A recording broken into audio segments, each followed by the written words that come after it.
मित्रों नमस्कार। मैं डॉक्टर संजय कुमार चौबे आज फिर उपस्थित हूँ काव्य दीपिका के द्वितीय शिखा के साथ। पिछली कक्षाओं में हमने लक्षणा के बारे में पढ़ा था। आज व्यंजना शक्ति क्या है और किस तरह से उसका स्वरूप क्या है, इसके बारे में हम आज पढ़ाई करेंगे। काव्य दीपिकाकार वह जो आचार्य विश्वनाथ हैं, उनके काव्य शास्त्र के अंतर्गत जो भी लक्षण या जो चीज़ें ज़्यादा अच्छी लगी हैं प्राय करके उन्होंने स्वीकार किया है। तो व्यंजना के स्वरूप को भी वहीं से स्वीकार करते हैं। हम लोग देखेंगे।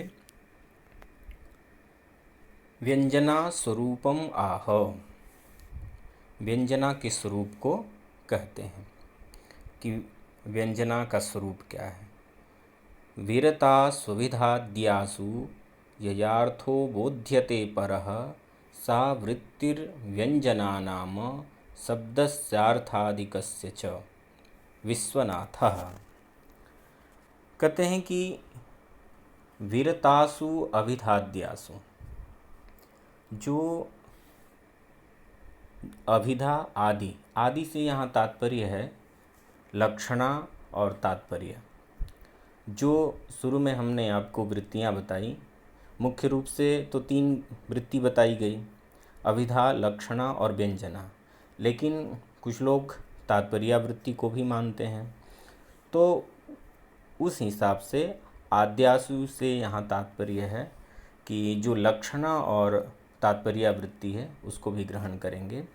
कहते हैं कि जो वीरतासु अभिधाद्यासु, अभिधा आदि जो वृत्तियां हैं, अभिधा, लक्षणा, तात्पर्य इत्यादि जो वृत्तियां हैं, वह जब विरत हो जाती हैं यानी अपना काम कर लेती हैं, जो वाच्य, लक्ष्य और जो वाक्यार्थ रूप जो अपना अपना अर्थ है उसको बताने के बाद वो क्षीण हो जाती हैं, उसके बाद यया, जिस शब्द शक्ति के द्वारा अपरः अर्थः बोध्यते, दूसरे अर्थ की प्रतीति होती है, सा वृत्तिर्व्यंजना नाम, वह जो वृत्ति होती है शब्द की, उस वृत्ति को हम क्या कहते हैं? व्यंजना कहते हैं। शब्दस्यार्थादिकस्य च, वो शब्द की और अर्थ की दोनों की वृत्ति होती है। आगे बताया भी जाएगा, इसीलिए व्यंजना, शाब्दी व्यंजना और आर्थी व्यंजना, 2 उसके आगे भेद किए गए हैं। तो फिर से हम कारिका को देखते हैं। वीरता सुविधाद्यासु ययार्थो बोध्यते परः सा वृत्तिर्व्यंजना नाम शब्दस्यार्थादिकस्य च। अभिधायां लक्षणायां च स्वं स्वं अर्थं बोधयित्वा वीरतायां यया अपरो अर्थो बोध्यते सा वृत्तिर्व्यंजना नाम। तो स्पष्ट हो गया कि अभिधा, लक्षणा आदि जो वृत्तियां हैं वो जब अपना अपना अर्थ कह लेती हैं, यानी अभिधा वाच्य अर्थ को, लक्षणा लक्ष्य अर्थ को जब कह लेती है और उसके बाद जो बचता है और उससे अपर इतर जो अर्थ की प्रतीति होती है, तो उसको हम व्यंजना वृत्ति कहते हैं। कहते हैं शब्दवत् अर्थोपि अर्थांतर व्यंजकः इति प्रथमतो द्विविधा व्यंजना शाब्दी आर्थी च।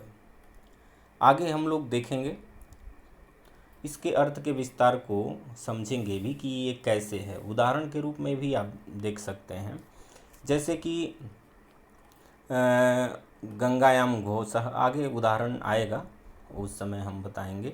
अभी वर्तमान में देखते हैं कि शब्दवद अर्थोपि अर्थांतर व्यंजकः, शब्द की तरह जो अर्थ है वह भी अर्थांतर यानी दूसरे अर्थ को कहता है।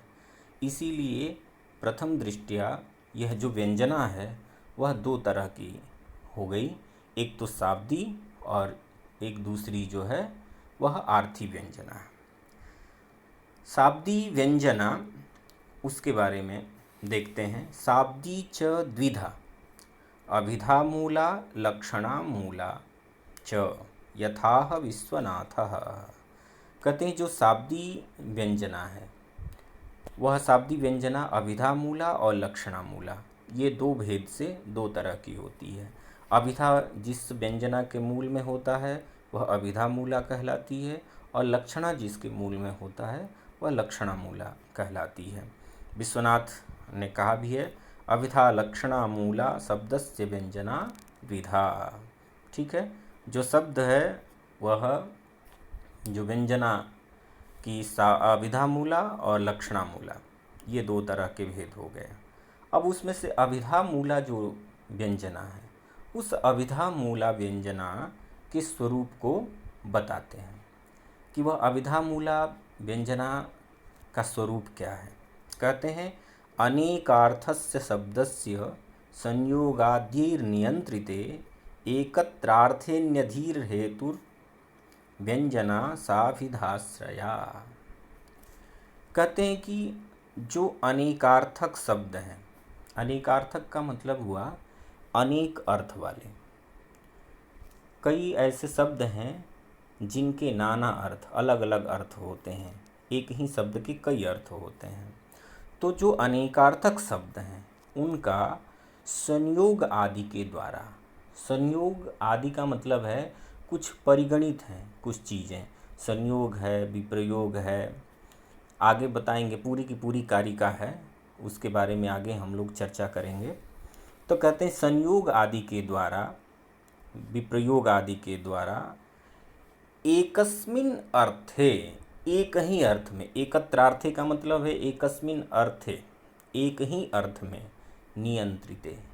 तो वो नियंत्रण कहाँ से होता है? नानार्थक शब्दों का नियंत्रण एक अर्थ में किसके द्वारा होता है? तो संयोग आदि के द्वारा, कहीं संयोग से, कहीं विप्रयोग से, कहीं प्रकरण से, कहीं लिंग से, इस तरह से कुछ परिगणित चीज़ें हैं जिनके द्वारा हम एक अर्थ में एक शब्द के नानार्थक जो शब्द है उस नानार्थक शब्द को किसी एक अर्थ में हम निश्चित कर लेते हैं।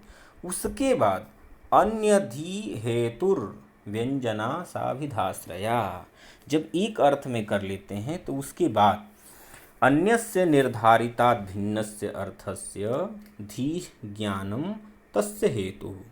तो जो निर्धारित हमने अर्थ कर लिया, मान लीजिए कि हरि शब्द है, हरि शब्द के कई अर्थ हो गए, विष्णु हैं, मेढक है, सर्प है इत्यादि, तो उसमें हमने संयोग आदि के द्वारा हमने एक अर्थ में निश्चित कर लिया कि इस हरि शब्द का ये अर्थ है।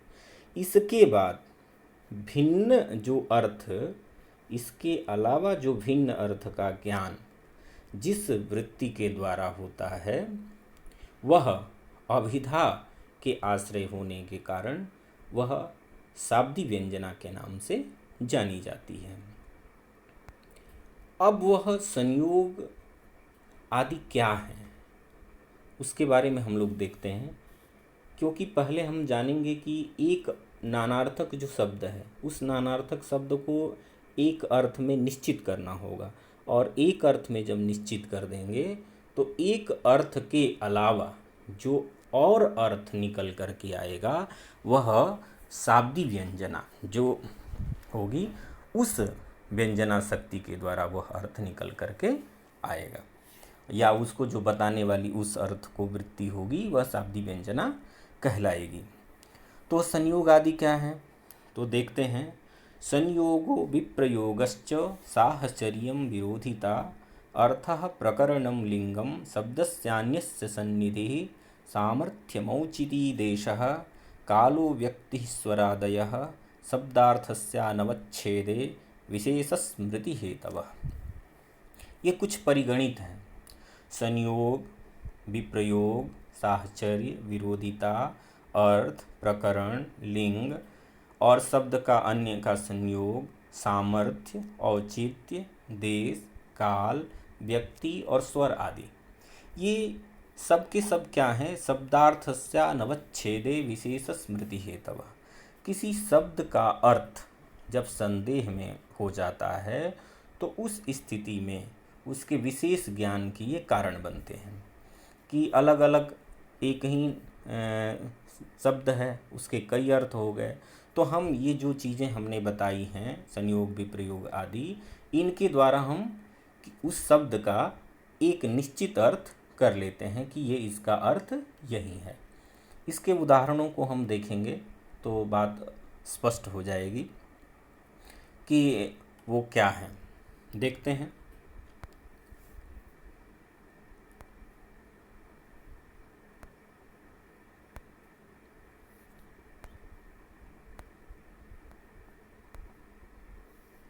यथा सशंख चक्रो हरिः।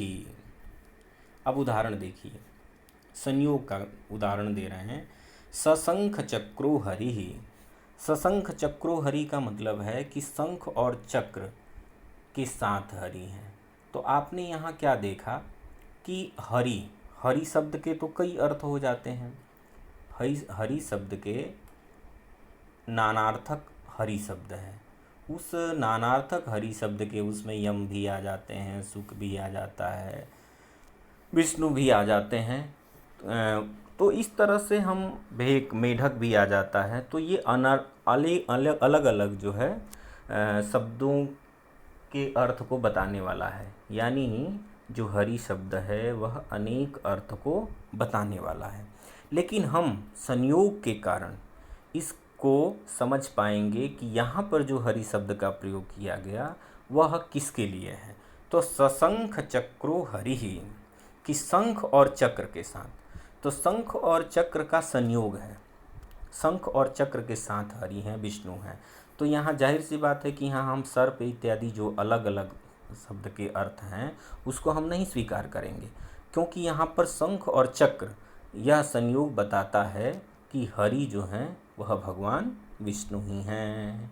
यानी अनेकार्थक जो हरि शब्द है वह अनेकार्थक हरि शब्द का संयोग के कारण, शंख और चक्र रूपी संयोग के कारण हमने एक निश्चित अर्थ में ये जान लिया कि यहाँ जो हरि शब्द का प्रयोग है वह विष्णु अर्थ में ही है, किसी अन्य अर्थ में नहीं है। इसी तरह देखेंगे कि शंख चक्र संयोगेन हरि विष्णु फणहीनो नागः, फण वियोगेन नागः सर्पः। अब देखेंगे कि जो अगला उदाहरण देते हैं वह विप्रयोग का उदाहरण देते हैं। जो नाग शब्द है, नाग शब्द का अर्थ सांप भी होता है और हाथी भी होता है। नागस्तु सर्पहस्तिनो, सांप और हाथी दोनों में आता है।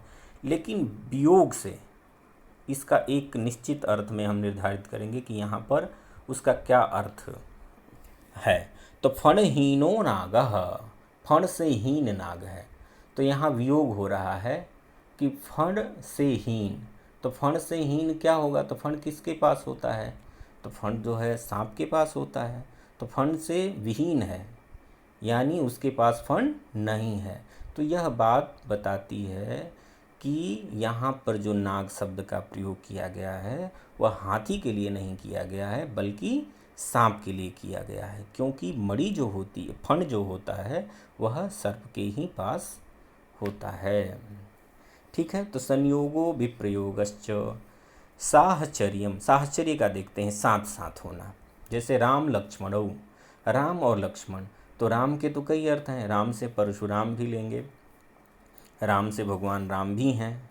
तो हम यहाँ पर कैसे निर्धारित करें कि यहाँ परशुराम है कि यहाँ राम है। तो यहाँ पर साहचर्य, साथ होने के कारण। तो यहाँ साहचर्य है लक्ष्मणौ, लक्ष्मण शब्द आ गया, राम के साथ लक्ष्मण शब्द का साहचर्य है। तो राम लक्ष्मणौ इति लक्ष्मण साहचर्येण रामः दाशरथी। यहाँ पर जो राम शब्द का अर्थ है वह दाशरथी, यानी दशरथस्य अपत्यम पुमान दाशरथी, दशरथ के जो बेटे हैं वह राम यहाँ लिए जाएंगे, क्योंकि लक्ष्मण भी दशरथ के ही पुत्र हैं। तो राम के साथ यहाँ पर लक्ष्मण का जो साहचर्य है वह बताता है कि यहाँ पर राम दशरथ के पुत्र ही राम हैं। ठीक है। रामार्जुनौ इत्यत्र विरोधितया रामः भार्गवः। तो देखेंगे अब 3 हम देखा, संयोगो विप्रयोगश्च साहचर्यम विरोधिता।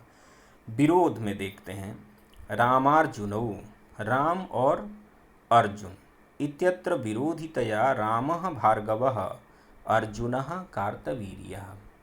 अब एक शब्द का प्रयोग हुआ रामार्जुनौ, राम और अर्जुन। अब यहाँ राम और अर्जुन में राम कौन है, अर्जुन कौन है?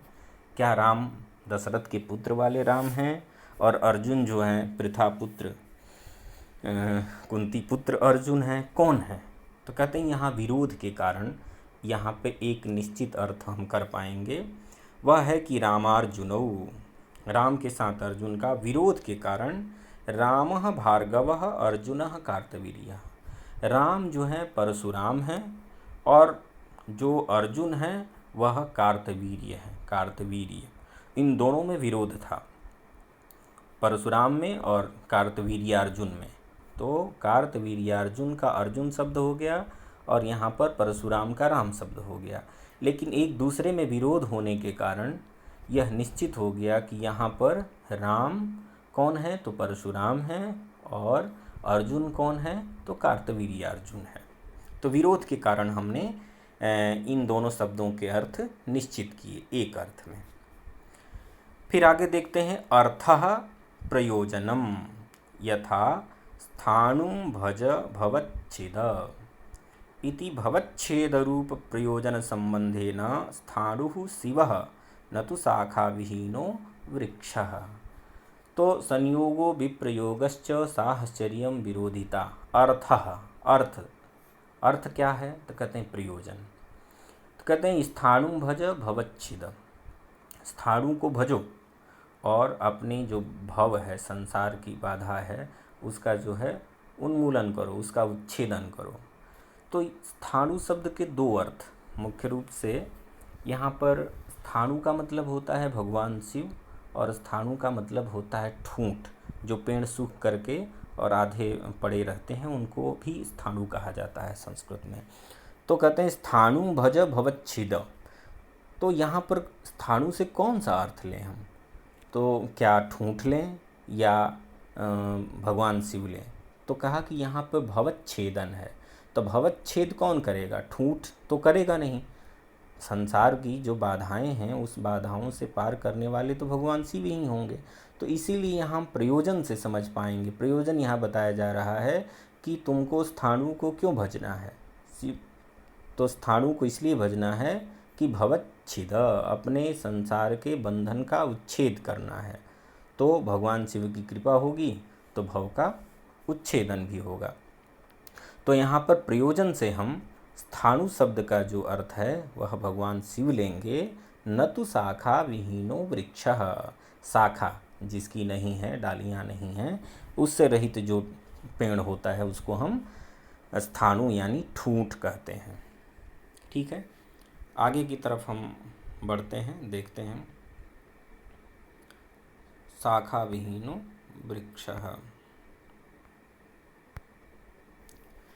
प्रकरणम प्रस्तावः, प्रकरण, इसके बाद अर्थः प्रकरणम, प्रकरण पे चलते हैं। प्रकरण क्या है?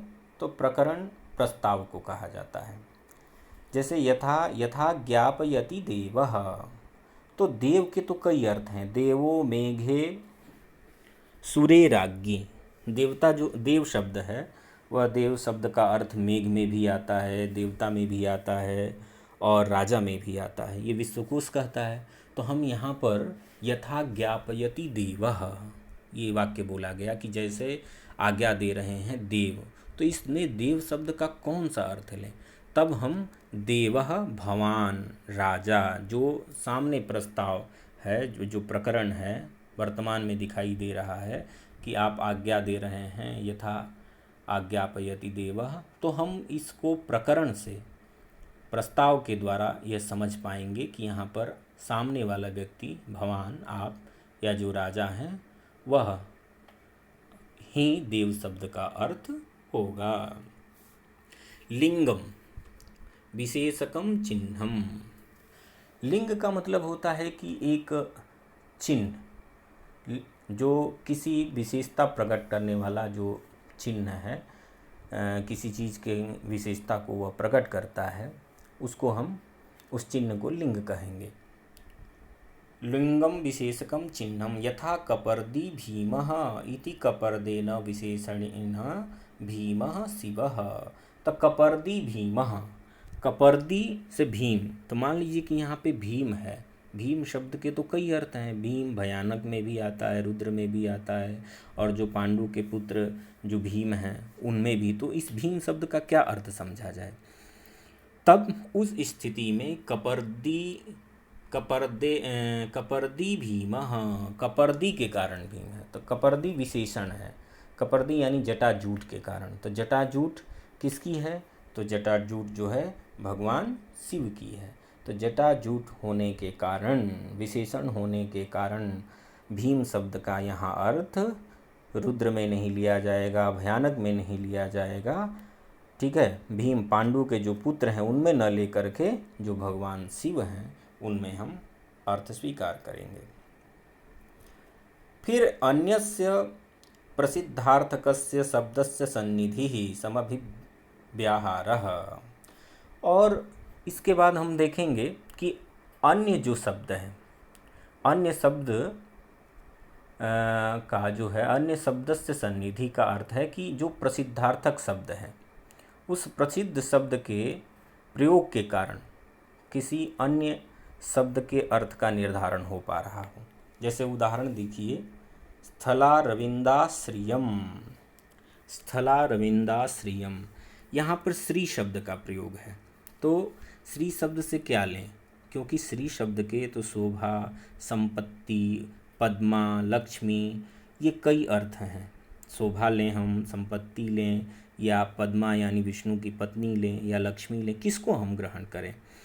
तो उस स्थिति में अन्य शब्द के साथ ये हम समझ पाएंगे इसको कि जो यहाँ पर स्थल कमल है, स्थल कमल गुलाब को कहते हैं, स्थल कमल के प्रयोग होने के कारण उससे यहाँ जो श्री है उस श्री का अर्थ हम शोभा समझ पाएंगे। वहाँ संपत्ति या विष्णु की पत्नी से कोई लेना देना नहीं है, क्योंकि यहाँ पर स्थलारविंद, स्थल कमल की बात हो रही है। तो स्थल कमल के जगह पर उस प्रसिद्धार्थक स्थलारविंद गुलाब के होने के कारण यहाँ पर जो श्री शब्द का अर्थ है वह शोभा ही लिया जाएगा। जो लक्ष्मी हैं, जो पद्मा हैं, उनको हम यहाँ पर ग्रहण नहीं करेंगे।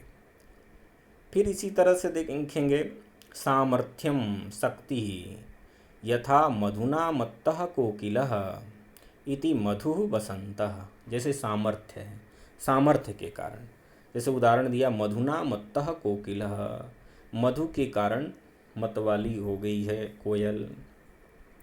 तो यहाँ पर मधु शब्द के कई अर्थ हैं। पुष्प का रस है, मदिरा है, वसंत है, कई अर्थ हैं। तो यहाँ पर सामर्थ्य के कारण, उसमें कोयल में सामर्थ्य कहाँ से आया? उसको मतवाला बनाने का सामर्थ्य है किसमें? तो वह वसंत में है। वसंत ऋतु के आने पर कोयल मतवाली हो जाती है। तो इसीलिए सामर्थ्य के कारण यहाँ जो मधु शब्द है उस मधु शब्द का अर्थ क्या हुआ? वसंत लिया गया। तो तस्यैव कोकिल मादने सामर्थ्यात्, क्योंकि कोकिल के उत्वावला बनाने, मदमस्त बनाने में उसी मधुमास का हाथ है। औचित्य युक्ता, औचित्य, औचित्य देखेंगे। औचित्य के कारण भी एक शब्द का अर्थ नियंत्रित होता है। गौरेका तु मनस्विनः, मनस्विनः गौः एका तु, जो मनस्वी लोग होते हैं उनकी गाय, गौ ही एक है। क्या है? तो यहाँ पर गौ के तो अर्थ हैं, जैसे पशु भी है, वाणी भी है, वज्र है, दिशा, नेत्र आदि कई अर्थ हैं। तो यहाँ मनस्वियों की गौ ही एक है, जो विद्वान हैं उनकी गौ ही एक है। तो यहाँ पर इस औचित्य यहाँ पर ग्रहण करेंगे कि औचित्य क्या है। फिर विद्वानों का गौ होने से क्या औचित्य है? तो विद्वान के पास तो वाणी रहती है, तो इसीलिए औचित्यपूर्ण यही है कि मनुष्य जो हैं उनकी वाणी ही एक संपत्ति है। तो यहाँ गौ का अर्थ हमने वाक यानी वाणी अर्थ स्वीकार कर लिया। सामर्थ्यमौचिति देशः, देश का देखते हैं उदाहरण। भाति गगने चंद्रः इति गगन रूपेण देशेन चंद्रः शशांकः। चंद्र शब्द के भी कई अर्थ हैं।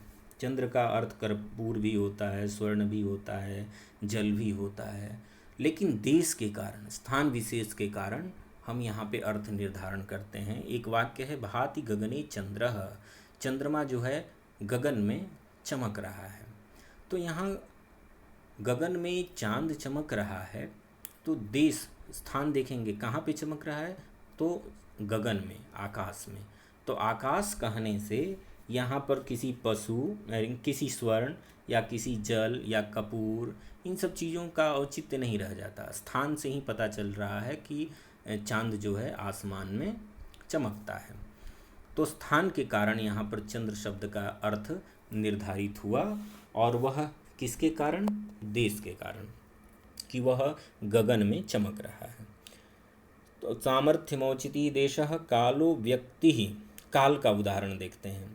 रात्रौ विभावसुः इति विभावसुः वह्निः दिवसे सूर्यः। दूसरा उदाहरण है रात्रौ विभावसुः, रात्रि में विभावसु, यह अधूरा वाक्य। तो रात्रि में विभावसु से क्या तात्पर्य है? तो विभावसु का मतलब वह्नि यानी आग भी होता है, और विभावसु मतलब सूर्य भी होता है। तो इसमें से कौन सा हम लें? तो काल बता रहा है, काल ही अर्थ का निर्धारण कराएगा कि रात में विभावसु, तो रात में दिन सूर्य का तो कोई लेना देना नहीं है, उस समय तो अग्नि ही ग्रहण करेंगे। तो इसीलिए रात में विभावसु का प्रयोग हुआ, तो वह वह्नि के लिए, अग्नि के लिए आएगा। और दिवसे सूर्य, और दिन में यदि विभावसु का प्रयोग करते हैं हम बोलते समय, तो दिवसे विभावसु, तो इससे हम दिन में सूर्य विभावसु का अर्थ लेंगे। कालो व्यक्ति, व्यक्ति का उदाहरण देखते हैं कि पुंस्त्वादिकम, जो पुंस्त्व नपुंसक आदि हैं वह व्यक्ति हैं। जैसे उदाहरण दिया मित्रम भाति, मित्र चमक रहा है या सुशोभित हो रहा है। तो इति नपुंसक लिंगेन मित्रम बंधुः, मित्रो भाति इति मित्रः सूर्यः। तो यहाँ पर हमने व्यक्ति देखा पुंस्त्व नपुंसकत्व इत्यादि के द्वारा, तब मित्रम भाति, तो मित्र शब्द का अर्थ सूर्य भी होता है, और मित्र शब्द का अर्थ जो होता है वह बंधु होता है। लेकिन जो नपुंसक लिंग है वह बंधु के लिए आता है, और जो पुल्लिंग है वह सूर्य के लिए आता है। तो हम कैसे समझेंगे? तो व्यक्ति के कारण समझेंगे। तो यहाँ व्यक्ति का प्रयोग किया गया, मित्रम भाति, नपुंसक लिंग का प्रयोग किया गया, पुंस्त्व का प्रयोग नहीं किया गया। पुल्लिंग का प्रयोग यदि होता तब हम इसको सूर्य समझते, लेकिन मित्रम भाति कहने से जो मित्र शब्द का यहाँ प्रयोग किया वह किसी बंधु के लिए ही प्रयोग किया गया है। और मित्रो भाति जब कहेंगे तो मित्रों से तात्पर्य हो जाएगा, यहाँ पुंस्त्व का प्रयोग किया गया पुल्लिंग का, तो मित्र शब्द जो होता है वह सूर्य के लिए आता है। और अंतिम बचता है स्वरा। तो स्वर क्या है? तो उदात्त आदि जो है, उदात्त, अनुदात्त, स्वरित, ये सब स्वर हैं। तो वेद एव प्रसिद्ध, इनका काव्य में बहुत प्रयोजन नहीं होता, इसलिए उसका बहुत यहाँ उदाहरण नहीं दिखाते हैं। लेकिन जो बताया गया यहाँ पर कई उदाहरण दी गई, संयोगो विप्रयोगश्च साहचर्यम विरोधिता, ये इत्यादि जो भी कारिका में आए, अर्थः प्रकरणम लिंगम शब्दस्यान्यस्य सन्निधिः सामर्थ्यमौचिति देशः कालो व्यक्तिश्वरादयः शब्दार्थस्यानवच्छेदे विशेष स्मृति हेतवः, इतना परिगणित किया गया। तो कहते हैं इत्थम संयोगादिभिः एकस्मिन् अर्थे, अब नियंत्रित, वो उसको अंत में उपसंहार कर रहे हैं कि इस प्रकार संयोग विप्रयोग आदि के द्वारा एकस्मिन् अर्थे नियमिते, किसी एक अर्थ में नियंत्रित हो जाने पर, कि कई, एक शब्द के कई अर्थ हो गए और कई अर्थों को उसमें से कौन सा अर्थ लें, तो संयोग विप्रयोग साहचर्य विरोध इत्यादि के बल से हम किसी एक अर्थ में उस शब्द के अर्थ को निश्चित कर देंगे। फिर उसके बाद क्या हो, अर्थांतर बोधन प्रतिरोधेन तन्मात्रे एव व्यवस्थापिते। फिर वह किसी अन्य अर्थ को नहीं बता पाएगा, वह किसी अन्य अर्थ को नहीं बता पा रहा है, एक अर्थ में वह निश्चित हो गया। ठीक है, तब यया अर्थांतरम बोध्यते सा अविधा मूला व्यंजना। इसके बाद भी जिस शब्द शक्ति के द्वारा अर्थांतर, दूसरे अर्थ की प्रतीति हो रही हो, दूसरे अर्थ का बोध हो रहा हो, तब हम उसको अविधा मूला व्यंजना कहेंगे।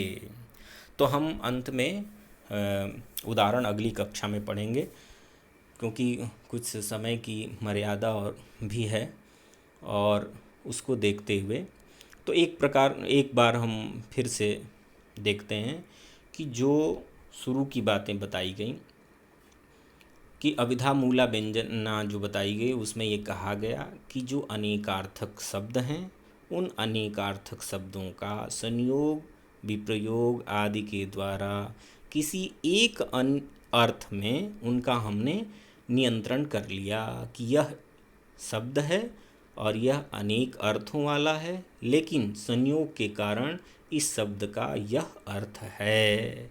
इसके बावजूद भी जिस शब्द शक्ति के द्वारा अन्य अर्थ की प्रतीति हो रही हो, उस शब्द शक्ति को, उस वृत्ति को हम अभिधा मूला व्यंजना के नाम से जानेंगे। अगली कक्षा होगी उसमें इसके उदाहरण विस्तृत रूप से बताएंगे। जैसे, लेकिन आपको आज इसका उदाहरण एक सामान्य रूप से बताते हैं कि जैसे गंगायाम घोषः कहा गया,